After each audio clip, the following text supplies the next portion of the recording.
একজন বাদশাহ ছিলেন, পূর্ব যুগের ইতিহাস। এই বাদশার দরবারে একজন মন্ত্রী ছিলেন, একজন জাদুকর ছিলেন। মন্ত্রী এবং জাদুকর, মন্ত্রী ছিলেন চোখ অন্ধ, আর জাদুকর বাদশাকে ডাক দিয়ে বললেন, বাদশাহ, আমার বয়স হয়ে গেছে, হয়তো আমি দুনিয়ার থেকে বিদায় নেব। আপনি আমাকে একটা যুবক, মেধাবী একটা যুবক আমাকে দিন, আমি হয়তো বিদায় নিতে পারি, আর দুনিয়ায় বেশি দিন বাঁচব না।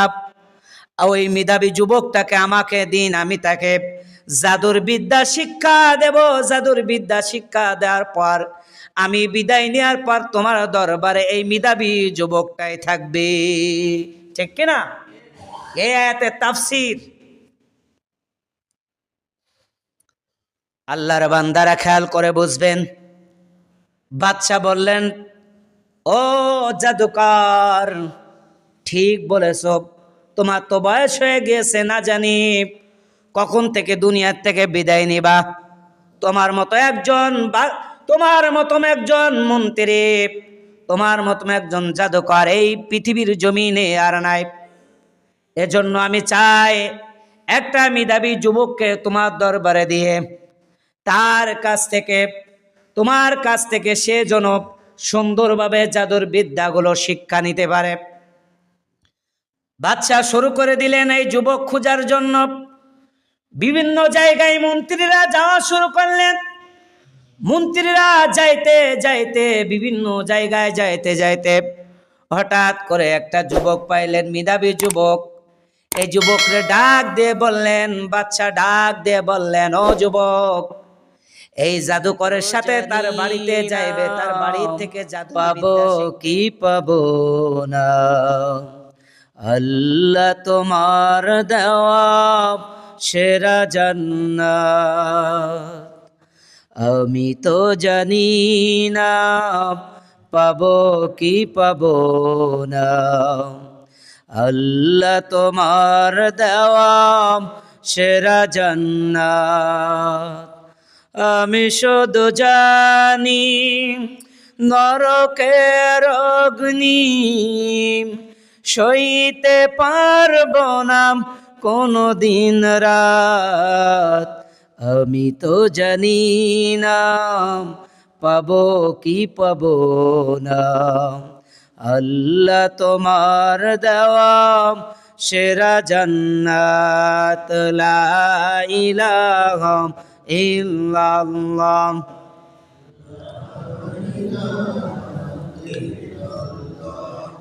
লা ইলাহা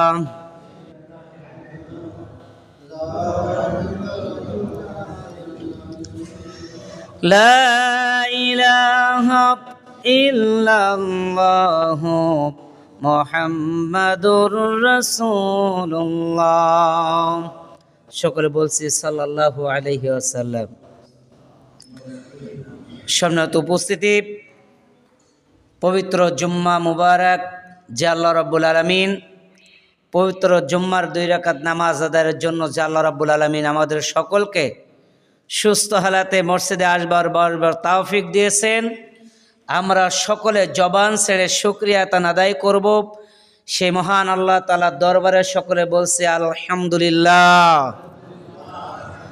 আকাই নামদারে তাজিদারি মদিনা আহমদ মুস্তফা জনাবে মুহাম্মদুর রাসূলুল্লাহ সাল্লাল্লাহু আলাইহি ওয়াসাল্লাম নবীজির উপরে সংক্ষিপ্ত দরুদ।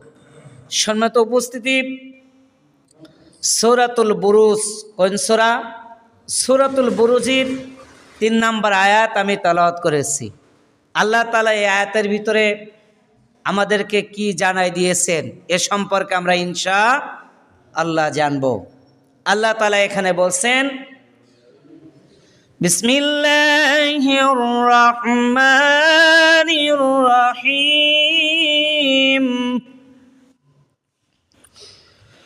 কুতিলা আসহাবুল উখদুদ।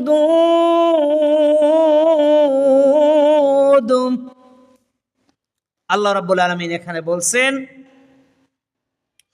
ধ্বংস করা হয় অগ্নিকুণ্ডের অধিপতিদেরকে। অগ্নিকুণ্ডের অধিপতি কারা ছিলেন?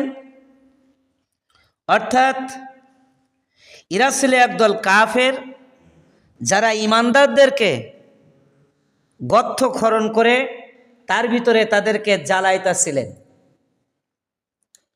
অর্থাৎ একদল কাফের যারা ইমানদার ছিলেন ওই সমাজের ভিতরে, এই ইমানদারদেরকে দুনিয়ার থেকে বিদায় করার জন্য একদল কাফের মোড়ে মোড়ে গর্ত খনন করে তার ভিতরে ইমানদারদেরকে ইমান ধ্বংস করার জন্য ওই গর্তের ভিতরে ইমানদারকে ধরে ধরে জ্যান্ত জ্যান্ত তাদেরকে জ্বালাই দিচ্ছিলেন। বলি নাউজুবিল্লাহ। এই কাফের কারা ছিলেন? ওই গর্তের ভিতরে ইমানদারদেরকে জ্বালাচ্ছিলেন, আর কাফেররা ওই গর্তের চতুর্পাশে বসিয়া আনন্দ করা শুরু করলেন, মিষ্টি বিতরণ শুরু করলেন, বিভিন্ন ধরনের তারা শরাব পান করা শুরু করে দিলেন, নর্তকীদেরকে নিয়ে নাচ গান শুরু করলেন। আল্লাহর বান্দারা বলুন তো, এই সমাজের ভিতরে ইমানদারদেরকে জেলের ভিতরে রাখলেন, ইমানদারদেরকে ফাঁসির কাস্টে ঝুলাইলেন, আর এক শ্রেণীর বেঈমানেরা নাফরমানেরা আনন্দ উল্লাস করেছেন কিনা? কথা বলুন ঠিক কিনা? তারা আনন্দ করেছেন, মিষ্টি বিতরণ করেছেন। এমনও নজির এই বাংলার জমিনে আছে না নাই? ওই সমাজের ভিতরে কাফেরেরা এমন এমন অন্যায় কাজ করলেন, যে অন্যায় কাজগুলো ইমানদারেরা মেনে নিতে পারলেন না। ইমানদারেরা সেটা কখনো মেনে নিতে পারলেন না। কাফেরেরা চিন্তা করলেন, আমাদের সমস্ত কাজে যখন বাধা দেওয়া শুরু করলেন, এই সমাজ থেকে আগে এই ইমানদারদেরকে ধ্বংস করতে হবে। যারা আল্লাহর উপরে বিশ্বাস আছে, যারা তাকওয়া আল্লাহকে ভয় করে, এই শ্রেণীর মানুষদেরকে দুনিয়ার থেকে আগে বিদায় করতে হবে। তাহলে আমাদের কাজে বাধা দেওয়ার মতন কোনো ব্যক্তি সমাজে থাকবে না। ঠিক কিনা? বনি ইসরায়েল জামানার ভিতরে একজন বাদশা ছিলেন, জালেম বাদশা। এই জালেম বাদশা হলো শরাব পান করলেন। কি পান করলেন? শরাব বোঝেন তো নাকি? মদ যারে কয়, কি বলে? মদ। 80% মানুষের বেশি তো আমরা মদ পান করে, ঠিক কিনা বলেন? এই বাদশা মদ পান করার পর, শরাব পান করার পর আপন বোনের সাথে জিনা করলেন। বলেন আউযুবিল্লাহ। কি করলেন? জিনা। বুঝেন তো? ব্যভিচারের সাথে লিপ্ত হলেন, অন্যায় কাজ করলেন। সমাজের ভিতরে তো এখন জিনা ভরি ভরি, যেদিকে তাকাবেন সেদিকেই পরকিয়া, যেদিকে তাকাবেন সেদিকেই জিনা, ঠিক কিনা? এই সমাজটা নষ্ট হয়ে যাচ্ছেন এই জিনায় জিনায়। ওই বাদশা মদ পান করলেন, করার পর আপন বোনের সাথে জিনা করলেন। জিনা করার পর ইমানদার ওই সমাজের মানুষের কান পর্যন্ত পৌঁছাই গেলেন, আমাদের বাদশা জিনা করেছেন আপন বোনের সাথে। আর বাদশা পরের দিনকে জানাই দিলেন, আপন বোনের সাথে জিনা করা জায়েজ। বলি নাউজুবিল্লাহ। এমন কথা যখন বাদশা বললেন, বলুন তো এই মুহূর্তে আমি এখানে বসে যদি বলি আপন বোনে জিনা করা যাবে, কোনো সমস্যা নাই, আপনারা করবেন? বলুন তো, নামাজ তো দূরের কথা, বয়ানকে আর 1 মিনিট দিতে দিবেন? কথা বলেন না কেন?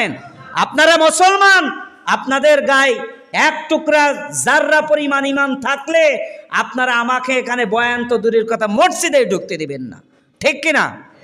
ওই সমাজের ভিতরে ওই নাস্তিক একটা খারাপ কাজ করলেন, ইমানদাররা দাঁড়ায় গেলেন। দেখবেন সমাজের ভিতরে নেতারা এমন অন্যায় কাজ করে, ইমানদার আলেম উলামারা ওই অন্যায় কাজ মেনে নিতে পারে না। না নেওয়ার কারণে ওই সকল নেতারা, ওই সকল নাস্তিকরা, এই যারা বিরোধিতা, যারা বাধা দেয়, এদেরকে দুনিয়ার থেকে বিদায় করার জন্য বিভিন্ন কায়দায় ষড়যন্ত্র শুরু করে দেয়। কথা বলুন ঠিক কিনা? আর বিদায় করে দিয়েছেন। এই বাদশা ডাক দিয়ে বললেন, মন্ত্রী, আমার কথার বিরুদ্ধে যারা যাবে, আমার কথা যারা শুনবে না, আমার কথার বিরুদ্ধে যারা কথা বলবে, গর্তে মোড়ে মোড়ে গর্ত খনন করো, এই গর্তের ভিতরে তাদেরকে জ্বালানো শুরু করে দাও।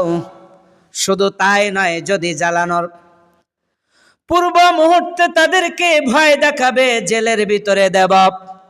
শুধু তাই নয়, তাদেরকে ফাঁসের কাস্টে ঝোলাব। এমন ভয় দেখানোর পরেও যদি তারা ভয় না পায়, তাদেরকে গর্ত খনন করে তার ভিতরে কাঠ দিয়ে আগুন জ্বালাইয়া এই সকল ইমানদারদেরকে পোড়ায় ফেলবে। কত বড় কথা! এক তো অন্যায় কাজ করলেন, আবার অন্যায়ের বিরুদ্ধে যারা দাঁড়ালেন ইমানদার, তাদেরকে ফাঁসি অথবা তাদেরকে দুনিয়ার থেকে বিদায় করে দিতে হবে, না শুনলে লাস্টে তাদেরকে জ্বালাইতে হবে, এমন কথা বললেন। বলুন তো, এই মুহূর্তে যদি এই সমাজের ভিতরে এমন অন্যায় কথা বলা হয়, আপনারা মুসলমান, আপনারা ইমানদার, আমানতু বিল্লাহ, আপনাদের অন্তরে ঈমান আছে না নাই? অবশ্যই ঈমান আছে। আপনারা এটা মেনে নেবেন না। এই আয়াতের ব্যাখ্যা সম্পর্কে এখনো শেষ করা হয় নাই। আল্লাহর নবীজি সাল্লাল্লাহু আলাইহি সাল্লাম সাহাবীদের নিয়ে বসে আছেন। সাহাবীদেরকে নিয়ে বসে থাকা অবস্থায় এমন সময় আল্লাহর নবীজি সাল্লাল্লাহু আলাইহি সাল্লাম বলছেন, সাহাবীরা, পূর্ব যুগের একটা ইতিহাস সম্পর্কে আজ আমি তোমাদের সামনে বর্ণনা করব।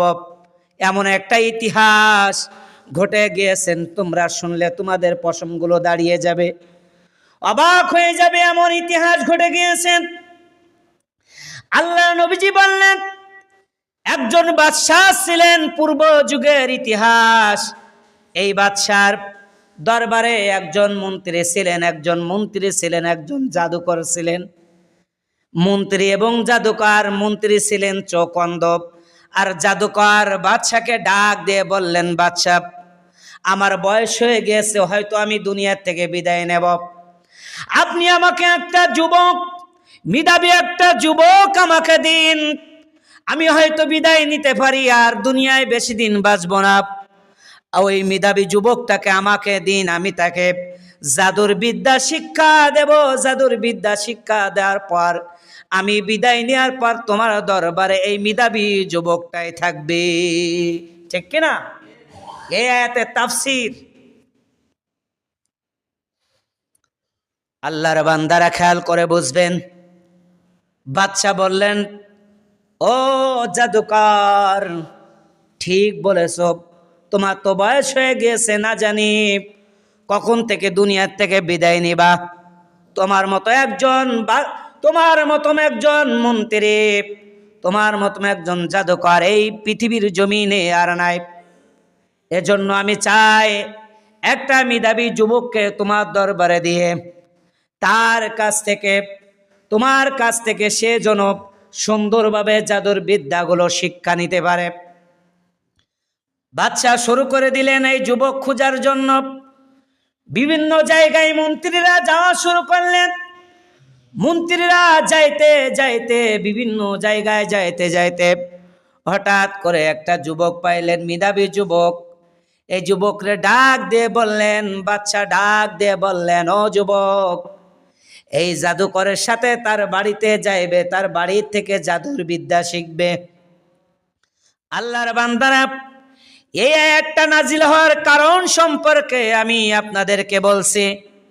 এখনো পর্যন্ত আয়াতটা নাজিল হওয়ার কারণ এখনো শেষ হয় নাই। কেন আল্লাহ রাব্বুল আলামিন আয়াতটা নাজিল করলেন, কি জন্য নাজিল করলেন, এ সম্পর্কে আমাদের জানার প্রয়োজন আছে না নাই? বলুন তো। আয়াতটা আমি তেলাওয়াত করলাম, উতিলা সহাবুল উখদুদ। এই আয়াতটা তেলাওয়াত করার কারণ কি, আল্লাহ রাব্বুল আলামিন কি জন্য নাজিল করলেন, এই আয়াতটা এ সম্পর্কে আমাদেরকে ভালোভাবে জানতে হবে। মন্ত্রী ডাক দিয়ে বললেন, যুবকটারে জাদুর বিদ্যা শিক্ষার জন্য নিয়ে চলে গেলেন। জাদুর বিদ্যা শিক্ষা দিতেছেন, কিন্তু যুবক যায় আসে। হঠাৎ করিয়া পথের মাঝখানে একজন সাধকের দরবার, এই সাধকের দরবার দেখে যুবক হঠাৎ করে দাঁড়িয়ে যায়। হঠাৎ করে দাঁড়ানোর কারণে যুবক ওই সাধকের দরবারে দাঁড়াইয়া সাধকের নসিহত গুলো শোনেন, তার কাছ থেকে বিভিন্ন এলেম অর্জন করা শুরু করে দিলেন। কিন্তু জাদুকরের দরবারে এই যুবকটা যায় দেরি করে, আবার বাড়িতে ফিরে দেরি করে। হঠাৎ করে যুবকরে একদিনকে ডাক দিলেন জাদুকর। ও জাদুকর ডাক দিয়ে বললেন, যুবক, প্রথম আমার বাড়িতে যখন আসতে প্রথম তখন সকাল সকাল আসতে, আবার তুমি যাইতে ঠিক টাইমে, কিন্তু হঠাৎ করিয়া তোমার কয়েকদিন যাওয়ার পরে তোমার চলাফেরা বন্ধ হয়ে গেল। তুমি আসো দেরি করে, বাড়িতে যাও দেরি করে, এটা কি জন্য হয়? একদিনকে জাদুকর যুবকটারে এমন মারলেন, হাদিসের ভিতরে আসছে, কিতাবের ভিতরে আসছে, যুবকটার চোখ দিয়ে ঝরঝর করে পানি পড়া শুরু করে দিয়েছেন।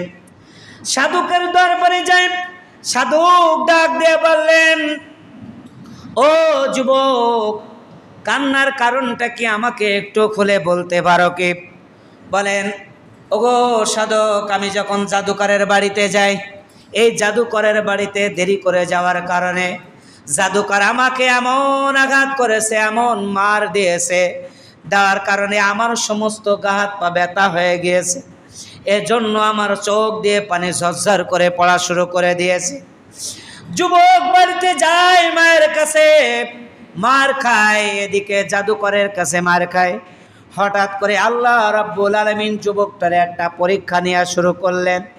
এই যুবক পথের মাঝখানে যাইতে যাইতে হঠাৎ করে একটা ঘন জঙ্গল পড়লেন। ঘন জঙ্গলের মাঝখানে একটা হিংস্র প্রাণী দাঁড়ায় গেলেন। হিংস্র প্রাণীর ও পাশে মানুষ, এ পাশে মানুষ। হঠাৎ করিয়া তিনি চিন্তা ভাবনা করলেন, আজ আমি একটু পরীক্ষা করতে চাই আল্লাহ রাব্বুল আলামিনের বিদ্যার পাওয়ার সম্পর্কে, বেশি পাওয়ার না জাদুর বিদ্যার পাওয়ার, এই বিদ্যা দুইটার পাওয়ার সম্পর্কে আমি জানতে চাই। আল্লাহর ওই বান্দা কি করলেন, একটা পাথর উঠাইলেন। কোন কিতাবের ভিতরে আসছে পাথর, আবার কোন কিতাবের ভিতরে আসছে একটা ডালা উঠাইলেন। উঠাইয়া যুবকটা চিন্তা করলেন, সর্বপ্রথম আমি জাদু করের বাদ দিয়ে আমি সাধকের বিদ্যার পাওয়ার সম্পর্কে আমি একটু পাওয়ার দেখতে চাই। তিনি হাতে উঠাইয়া বিসমিল্লাহ বলিয়া ওই জানোয়ারটার গায়ে আঘাত করলেন। আল্লাহর অশেষ রহমতে পাথরের আঘাতে জানোয়ারটা দুনিয়ার থেকে বিদায় নিলেন। বলে সুবহানাল্লাহ, জোরে বলুন না সুবহানাল্লাহ। যুবকের চিন্তা ছিলেন দুই রকম। কয় রকম? কথা বলুন। দুই রকম। এক, জাদুকরের বিদ্যার পাওয়ার সম্পর্কে, আর দুই নাম্বার সাধক, তিনি ইমানদার, ঈসা আলাইহিস সালামের অনুসারী উম্মত। এই ইতিহাসটার পিছনে অনেক লম্বা ইতিহাস আছে। মূল বিষয় আয়াত আলোচনার কারণ সম্পর্কে আমি বলছি।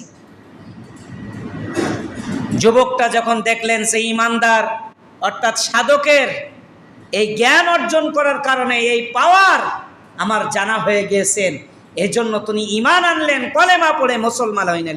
সুবহানাল্লাহ, জোরে বলুন না সুবহানাল্লাহ। এই সংবাদটা সাধকের দরবার পর্যন্ত পৌঁছাই গিয়েছে। কার দরবারে? সাধকের দরবারে। সাধক যুবকটারে ডাক দিয়ে বললেন, যুবক, আজ থেকে শুরু হয়ে গেল ঈমানের পরীক্ষা। কি পরীক্ষা? ঈমানের পরীক্ষা। ঈমান আনার কারণে, কলেমা পড়ার কারণে তোমার উপরে অত্যাচার হতে পারে, তোমার উপরে আঘাত আসতে পারে, তোমার উপরে বিভিন্ন কায়দায় তোমার উপরে কষ্ট আসতে পারে। শেষ পর্যায়ে তোমাকে দুনিয়ার থেকে বিদায় করার জন্য ফাঁসের কাজটি পর্যন্ত উঠতে হতে পারে।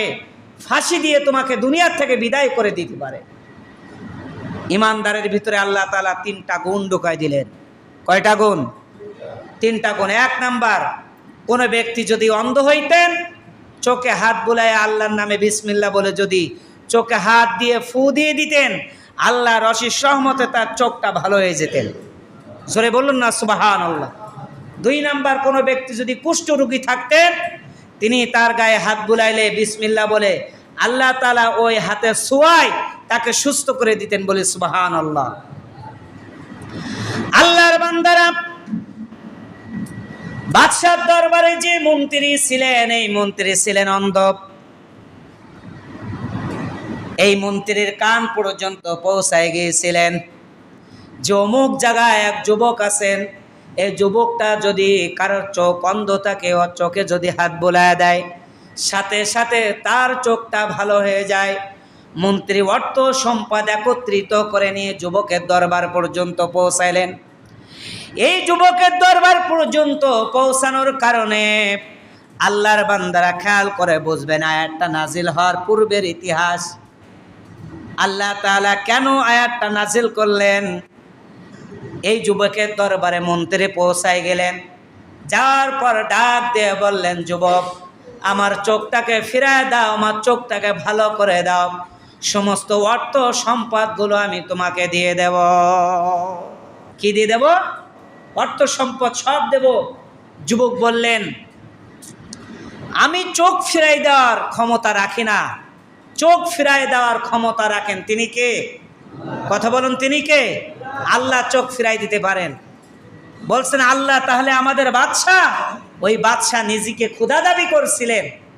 তখন মন্ত্রীকে যুবক ডাক দিয়ে বললেন, না, আপনার আমার রব তিনি হলো আল্লাহ। আপনি যদি ঈমান আনেন, কলেমা পড়েন, মুসলমান হন, তাহলে আপনার চোখটা আল্লাহ তাআলা আবার ফিরায় দেবেন, বলে সুবহানাল্লাহ। মন্ত্রী কলেমা পড়ে মুসলমান হয়ে গেলেন। যুবকটা বিসমিল্লাহ বলে চোখে হাত দিলেন, চোখটা ফিরে আসলেন। তিনি বাদশার দরবারে চলে গেলেন, সমস্ত কাজ করছেন সুন্দরভাবে। বাদশা খেয়াল করে তাকায় দেখলেন যুবকের মন্ত্রীর চোখ ভালো হয়ে গিয়েছেন। মন্ত্রীকে ডাক দিয়ে বললেন, মন্ত্রী সাহেব, আপনার চোখটাকে কে ফিরাই দিয়েছেন? বলছে আমার আল্লাহ। তখন বাদশা ডাক দিয়ে বললেন, আমি তো তোমার চোখ ফিরাই দেই নাই।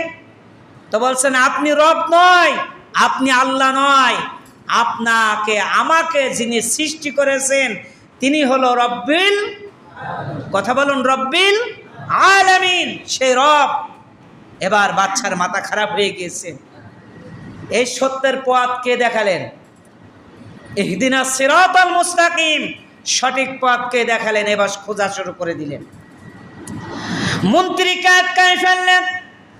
মন্ত্রীকে এমন ভাবে জেলখানার ভিতরে আঘাত শুরু করলেন। মন্ত্রী সাধকের নাম বললেন, যুবকের নাম বলে দিলেন। যুবকটাকে ধরে আনা হলো, সাধকটাকে ধরে আনা হলো। সাধকটাকে ডাক দিয়ে বললেন, ওগো সাধক, তুমি যুবকের ঈমান আনায়ছ, তুমি মন্ত্রীর কালেমা পড়ায়ছ, তোমাকে দুনিয়ার থেকে বিদায় করে দেব, তোমাকে রাখবো না। এই মুহূর্তে যদি তুমি ঈমানি কলেমা ছেড়ে দাও, তাহলে তোমাকে এখান থেকে ছেড়ে দেব, না হলে ছেড়ে দেব না। আল্লাহর বান্দারা খেয়াল করে বুঝবেন। সাধক ডাক দিয়ে বললেন, জীবন দিতে রাজি, কিন্তু আমি ঈমানি কলেমা ছেড়ে দিতে রাজি না। মন্ত্রী এই সাধককে ধরলেন, মন্ত্রীকে ধরলেন, যুবকটারে ধরলেন।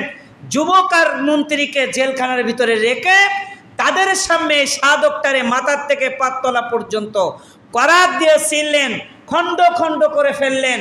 কিন্তু তবু জালেমের সামনে মাথা নত করে ঈমান হারালো না। কথা বলুন, ঠিক কিনা? আর আমাদের ঈমান কেমন? কসুর পাতায় পানি যেমন করটালো মাল, এই জামানার ঈমান জানো তেমনই দুর্বল, ঠিক কিনা? কসুর পাতায় পানি যেমন করটালো মাল, এই জামানার ঈমান জানো তেমনই দুর্বল। আমাদের ঈমান এমন দুর্বল হয়ে গিয়েছে, এক কাপ চা, একটা সিগারেট, একটার বিনিময় আমাদের তাজা ঈমানে আনা শক্তির ঈমানকে আমরা মানুষের কাছে সাথে সাথে বিক্রয় করে দিচ্ছি। কথা বলুন, ঠিক কিনা?